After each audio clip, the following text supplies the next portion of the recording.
Pour les feuilles de montage, on va prendre l'image du setup qu'on va mettre dans notre feuille juste ici. Ici, on va faire quelque chose de nouveau. C'est que si je me mets en vue de top, je vois que mon origine pièce est décalée par rapport à ma matière brute qui est ici.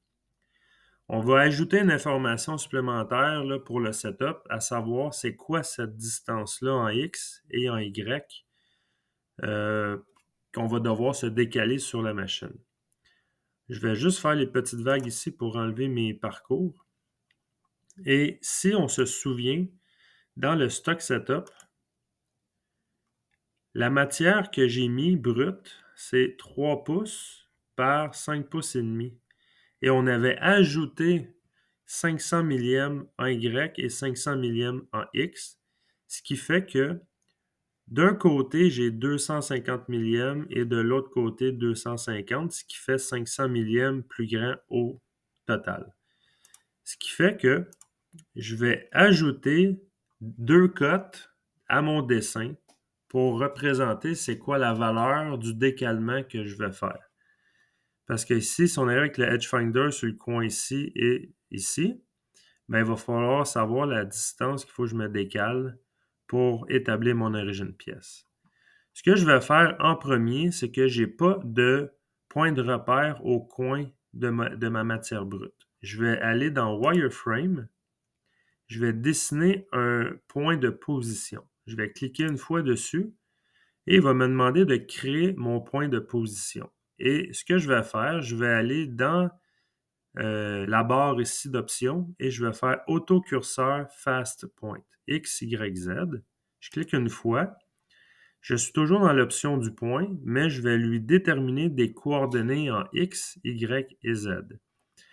C'est toujours le X en premier. Je vais lui dire, par rapport à mon origine, mon X va être négatif 250 millièmes. Je vais écrire moins 0.250. Je vais faire une virgule pour changer mon axe. Je vais maintenant faire mon Y. Par rapport à mon origine pièce, mon point va se trouver à 250 millièmes positif en Y. Je vais écrire 250 millièmes tout simplement. Et pour le Z, ben, je vais le mettre sur le dessus de ma pièce. Je vais écrire tout simplement 0 parce que c'est par rapport à mon origine en Z à 0. Et je vais faire Enter. On voit ici un petit point apparaître, une croix qui est apparue. Je vais faire le crochet et ma croix est ici. Et je vais pouvoir ajouter 2 cotes sur mon dessin. Je vais aller dans Drafting et je vais aller, là j'ai deux options, soit Smart Dimension ou on y va avec l'horizontal ou la verticale. On va y aller avec horizontal en premier, c'est plus simple. Je vais choisir mon point ici. Et vu qu'on est en horizontal, je vais aller choisir, exemple, ce point-là ici, ce qui va me permettre d'écrire la cote. Là, je peux déplacer ma cote comme ça. Là. Je vais la déplacer jusqu'à temps que je vois bien ma ligne et mes deux flèches, comme ceci. Je vais faire appliquer. On voit la cote clairement ici. C'est sûr que j'aurais pu la descendre un petit peu plus pour voir la ligne d'attache, mais je vais laisser ça comme ça. Ensuite, je vais faire le vertical. Je vais choisir mon point, encore une fois au coin, et je vais choisir le coin qui est ici. Et je vais déplacer ma cote comme ça, par exemple. Et je vais faire le crochet. Fait ici, on voit quand même que j'ai 250 millièmes en X et 250 millièmes en Y. Là, je vais positionner ma pièce pour que je puisse prendre une capture d'écran. Je vais faire Windows Shift S. Je vais aller sélectionner ma fenêtre comme ceci. Je vais aller dans mon MOS. Je vais m'assurer d'être au centre comme ça ici. Je vais faire CTRL-V pour coller. Et je vais diminuer mon image comme ceci. Je vais juste enlever les Enter. Oups. Comme ça ici.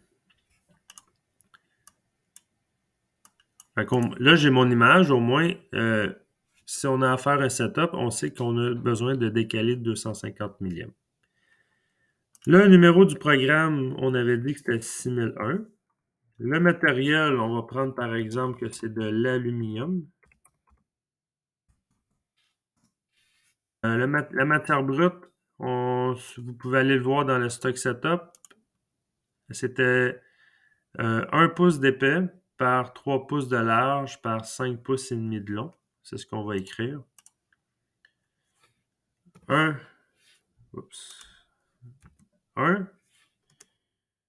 par 3 par 5 pouces et demi. LG pour longueur. La fixation de la pièce, ça va être évidemment en étau mort dur. C'est une pièce quand même assez rectangulaire. Pour ce qui est de la longueur de sortie, malheureusement, dans ce tutoriel-là, je ne suis pas en mesure d'usiner ça sur ma fraiseuse correctement parce qu'on fait vraiment un contour et je n'ai pas de surépaisseur en dessous. C'est très difficile de l'usiner de cette façon-là. On va laisser tomber pour la longueur de sortie. On va juste comme écrire des petites barres comme ça pour dire qu'il n'y en a pas. Au niveau des blocs N et des opérations, on va regarder nos différents parcours.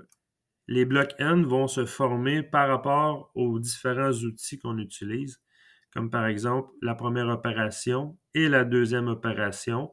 C'est l'outil numéro 1 d'une demi, ce qui va générer un bloc N pour ces deux opérations-là. Ici, c'est le dégrossage et finition du contour. Et ici, c'est le dégrossage et finition de cette partie-là ici. Ce qu'on pourrait écrire au niveau du MOS, c'est N1. On va pouvoir écrire dégrossissage et finition du contour. Et on va l'appeler la branche, là, la petite partie ici, là, partie droite avec l'arrondi, et de la branche. Ça peut être d'autres termes, il n'y a pas de problème. Au niveau de l'outil, c'est l'outil numéro 1. Alors, c'est T1 avec H1 et D1 pour le rayon de l'outil. L'outil de coupe qu'on va utiliser, on va juste retourner ici, c'est un N1000 1/2. Avec fraise 1/2 de diamètre. On va prendre au carbure parce que c'est disponible en carbure. On va prendre ça en carbure. Puis surtout qu'on est en parcours dynamique. Les parcours dynamiques, dans 99,9% des cas, c'est mieux d'être en carbure parce que l'outil est capable de supporter quand même une charge de travail plus élevée, là. Ensuite, les étapes 3, 4 et 5, on utilise le même outil qui est une fraise 1/4. C'est l'outil numéro 2. On va mentionner que c'est le dégrossage de l'arrondi qu'on va dire. Okay? Dégrossage et finition de l'arrondi. Et dégrossage et finition des deux rainures. On va l'écrire comme ça. Ça, c'est le N2. Dégrossissage et finition de l'arrondi et des deux rainures. Ça va être l'outil numéro 2, T2, H2 et le diamètre D2. Ça va être une fraise 1/4 de diamètre. Et également, ça va être en carbure. On a du carbure disponible au niveau du 1/4. Et encore une fois, c'est des parcours dynamiques. Toujours mieux que ça soit en carbure. Alors voilà pour la feuille de montage du tutoriel numéro 6.